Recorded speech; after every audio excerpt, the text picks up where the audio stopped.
Hi everyone, welcome for another Holistic Creative Chat. Our guest today is transformational coach Elloa Atkinson. She's the founder of a podcast called the Academy of Miracles, and if you haven't checked that out, I know many of you will love that. Thank you for being here with us today, Elloa. I'm so excited to be here with you, Hayley. Thank you for having me. Absolutely. And like all of our guests so far, and many of our guests this year, Elloa is also one of our featured contributing teachers for Spectrum 2016.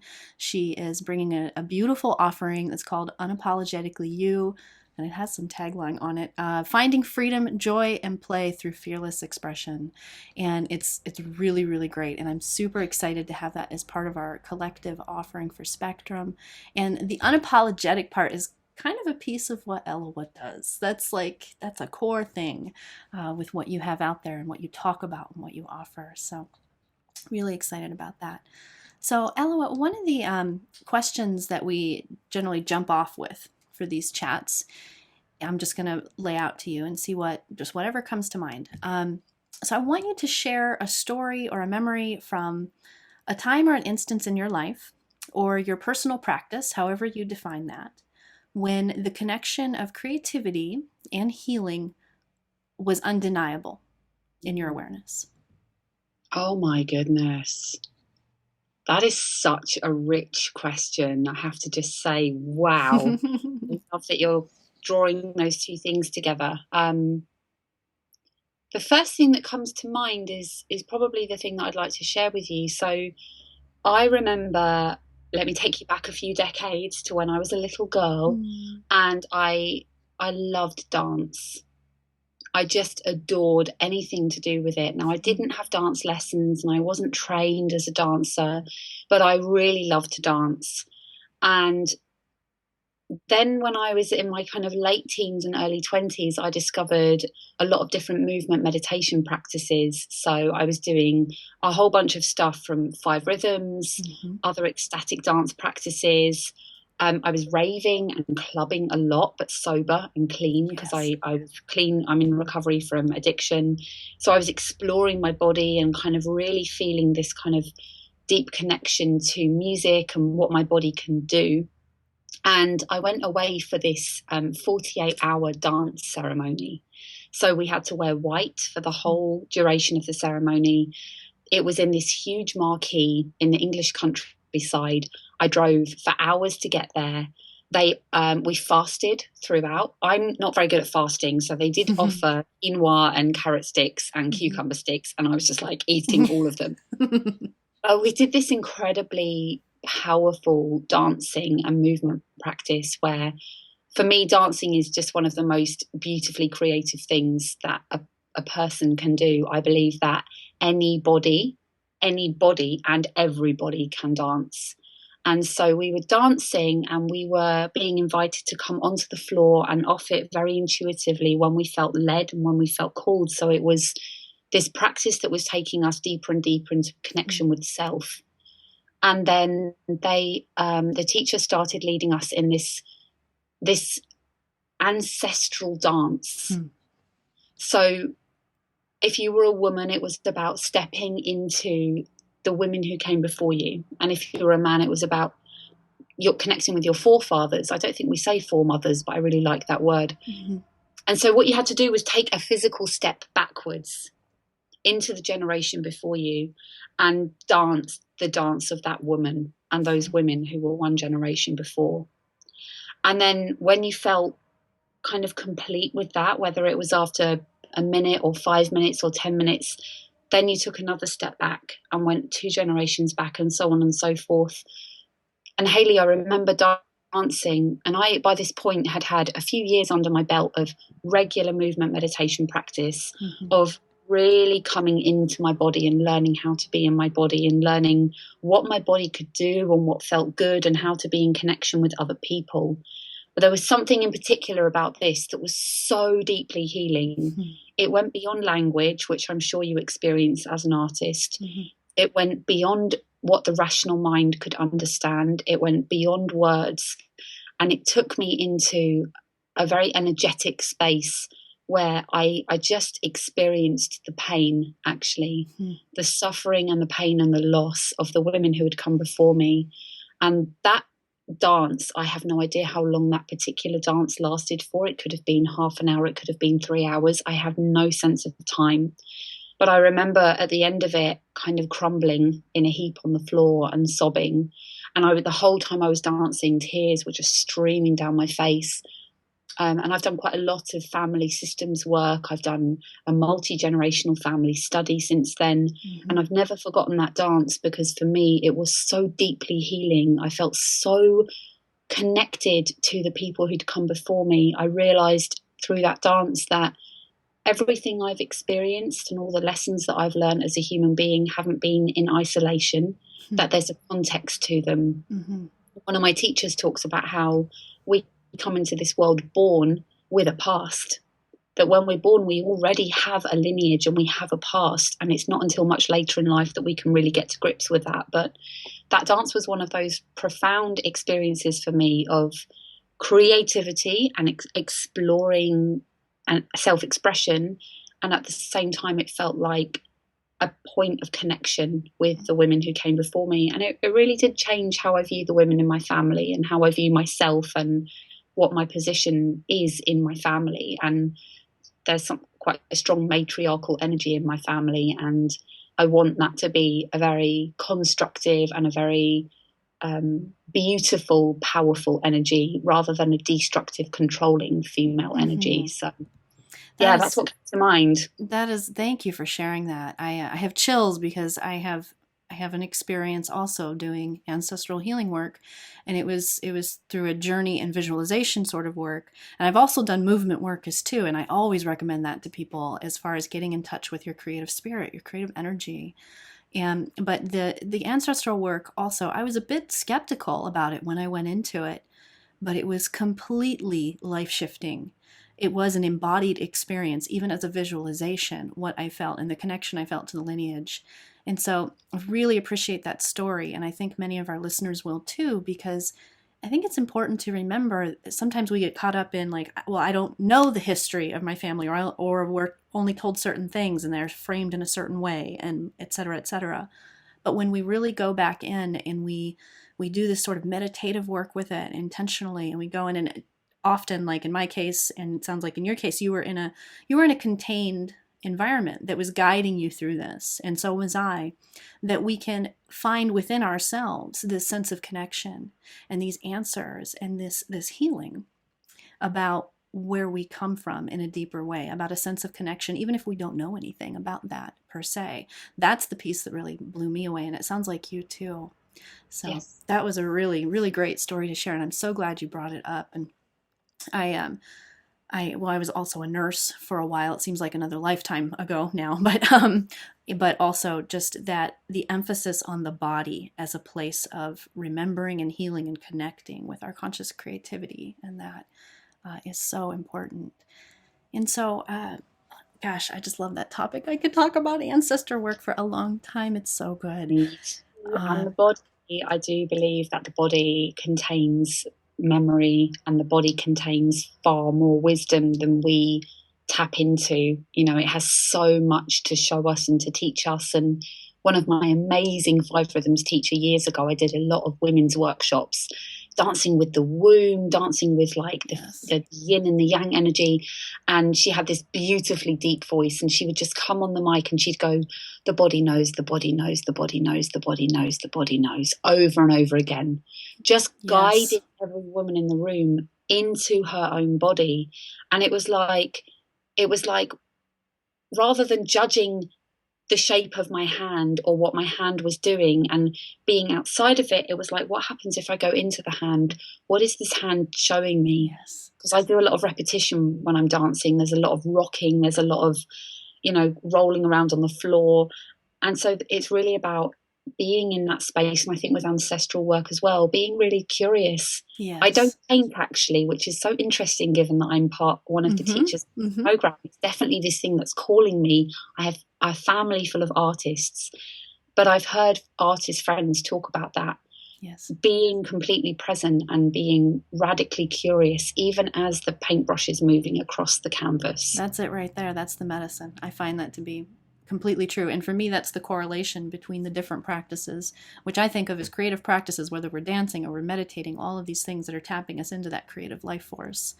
Mm. It's just different ways into that. Yeah, absolutely. So I have this, you have this quote that's like blaring on your website, and I'm going to have a link to your website so everybody can go check out what you do too. And I love this quote. It's, "We either make ourselves miserable or we make ourselves strong. The amount of work is the same." And I love this quote, and I feel like it goes right hand in hand with some of the things you've already been talking about. All of this stuff is related. So what I want to ask you now is, so you've had these experiences that have been pivotal, and you can like pull out the actual event, but what does your daily practice look like, or a semi-daily practice that looks like for you to stay centered in that sort of strength of connection? Thank you for that question. I love that quote because for me, it really reminds me about choice and responsibility. And so I have this brain that if it's maybe after this amount of work, I've been doing a lot of this work for 14 years, maybe my default setting isn't victim mode anymore.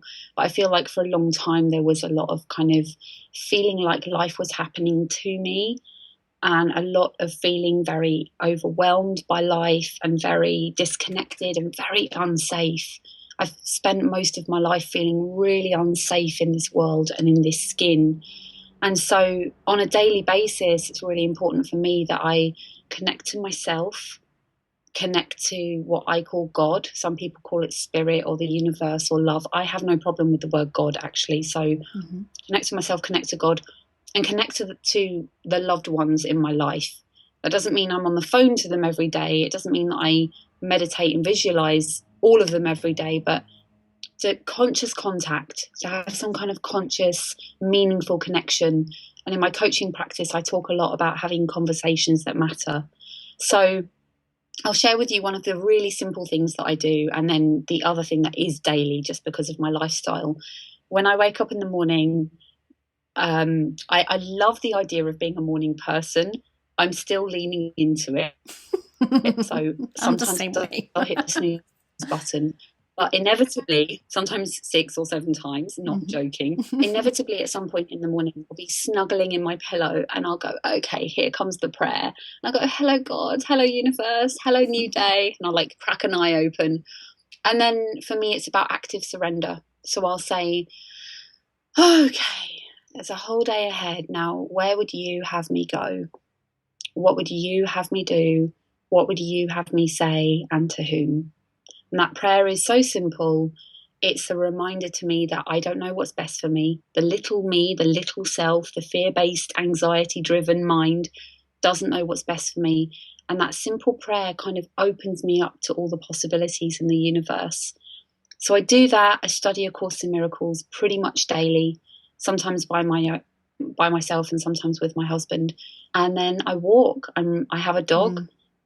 As I was saying to you before we started the interview, I live in the beautiful countryside in England.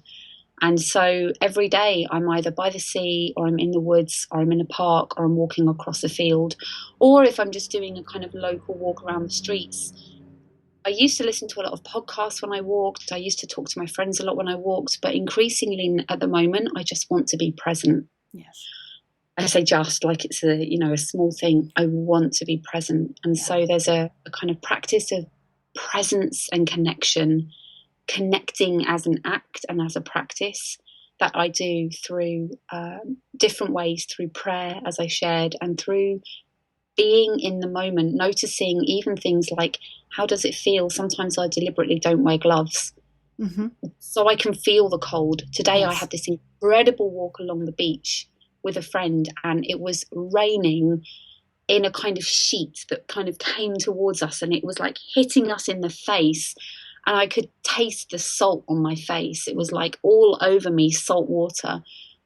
And I really love doing things like that because I think not only does it connect me to the kind of wild woman inside me, that archetype, it wakes her up, but it also helps me get out of my head and into my body and into a sensory experience. And, it's about being fully alive. So that's what I do. I pray, I read A Course in Miracles, and I walk.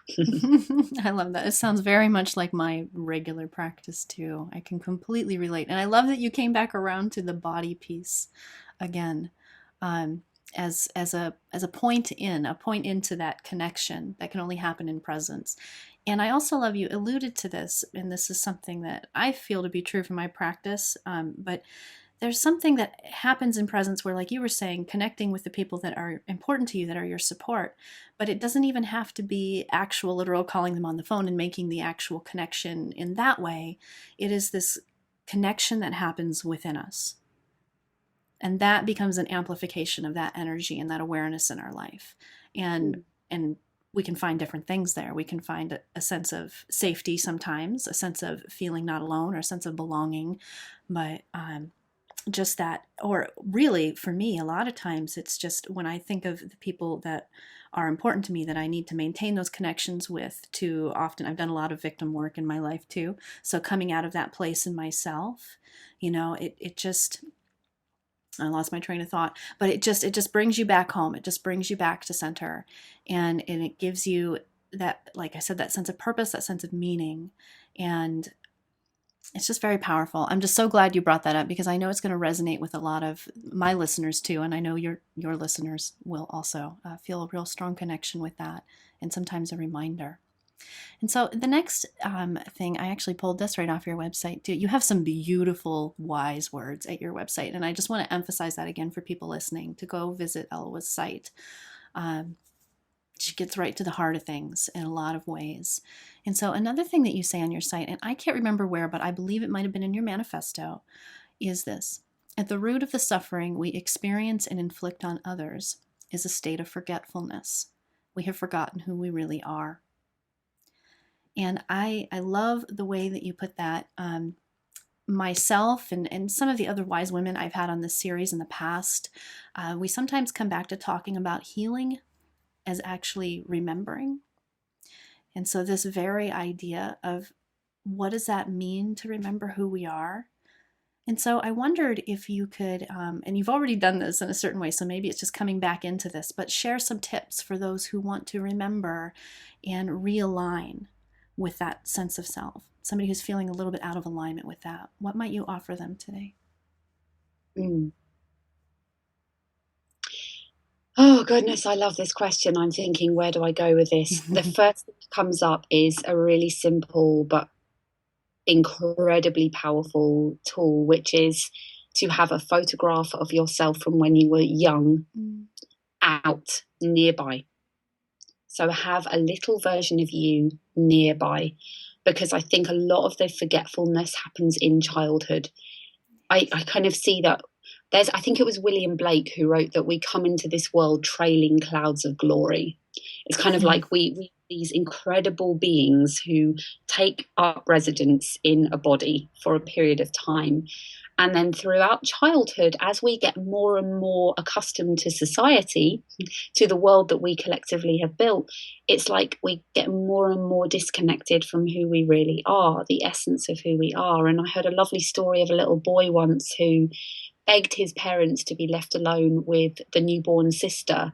And the parents were a bit nervous, and they didn't know if he was going to do something to her. And they eventually said, okay. And they waited by the door.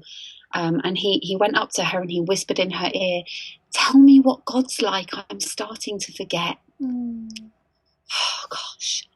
So for me, a lot of the remembering and a lot of the work I do with people in coaching is also work that happens in a lot of therapeutic work, which is reconnecting you to the child within.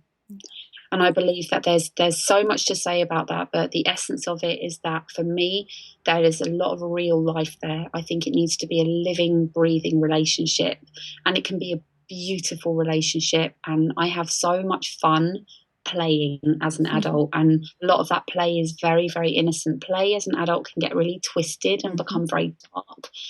There can be a lot of sexual energy in there that doesn't necessarily feel empowered.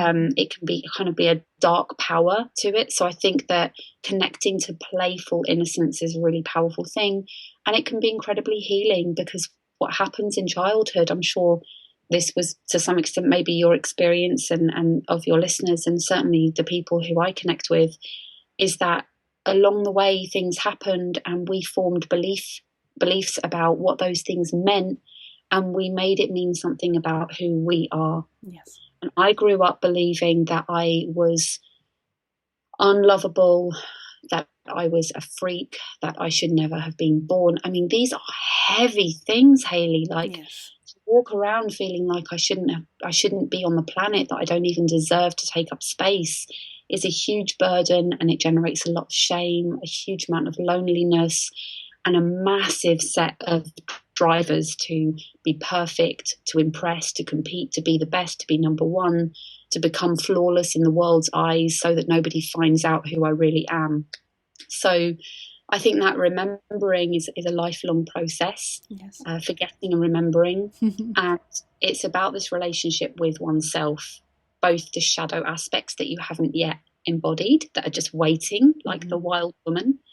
My latest shadow aspect is this kind of hip hop character. I love that. Kind of exploring like fierceness and like attitude and stuff that doesn't come naturally to me at all. But the child self is really, for me, it's such a powerful entry point. Mm-hmm. Absolutely. And I love your tip to have a picture of you out. And it's funny that you said that. I know for me personally, like I have a picture that comes to mind immediately, and it's just a little tiny remnant of another bigger picture that got cut out at some point. I don't know, I was 3 or 4 and I was holding these ferrets and there was just pure joy on my face.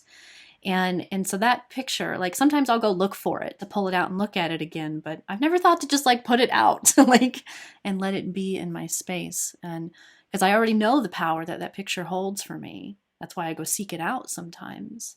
But to really let that be a daily reminder too is a really wonderful tip. And thank you. For you, that picture sounds really joyful and really uplift, like it really positively connects you. And the picture that I have up used to be really painful for me to look at. It's really hard. I didn't like the girl in the picture. And so one of the other tools that I often recommend is doing handwriting with your non-dominant hand. So writing letters from that child to the big you, and really developing that back and forth relationship and having a conversation. And I think that through the written word is a really beautiful and powerful way to do that. And over time, the relationship with that photograph and that memory of the child may change as well. So just to throw that in to say, if the have access to hurt, that's actually okay. You know, that pain wants to be felt so that you can complete what didn't get completed back in the past. That's beautiful too, because there are definitely other pictures, like just in my personal life, that were a little later, where I can see some of the sadness, some of the pain that has come into my gaze and the eyes and that sort of thing. So what a very powerful thing to be consciously working with that. And I love what you said about using the non-dominant hand for the writing, especially when we're talking about inner child work. That is very, very powerful work. It's been some years, but I did that at one point too, and you've reminded me. And we do that a lot in a painting creative practice as well, where we'll switch the hand and create from there. And so just to emphasize for our listeners, what a really, like, it feels very uncomfortable, and that's exactly the point. And then there's a freedom that happens when you just surrender to that discomfort and you realize the beauty of it. So sometimes the words are perfect, and sometimes also the visual expression, for those of you that resonate with that more at this moment, can be very, very helpful too with that.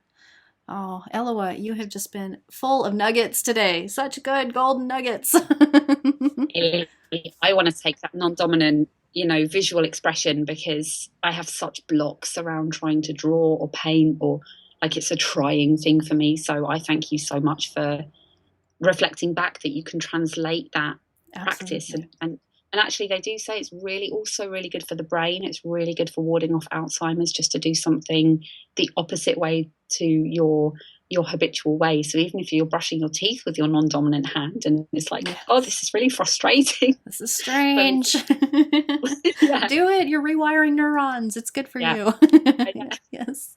Oh, Elloa, thank you so much. Do you have anything that you would like to share with everybody? There will be a link to your site, but anything that you'd like to share that you have coming up, or just anything else? So I am excited about a huge amount of projects, but I'm going to keep it really simple today. I'm actually launching a new podcast with my husband. It's called The Wide Awake Show. And so we're going to be talking about a range of subjects, from conscious relationships, to doing this healing work, to what does it mean to take radical responsibility for your life, to exploring play and vulnerability. And he and I, we just have such great chemistry. We have a lot of fun, but we go incredibly deep. So that's the thing that I really want to share with people. I'm super excited about it, and I can't wait for people to start listening. So we haven't quite launched as we're recording, but late spring, early summer, it will be out, available on iTunes. So we'll be able to head over to my website, and there'll be links available. I am excited to hear that. I really am looking forward to that. And it reminds me of something that I would just like to let people know too.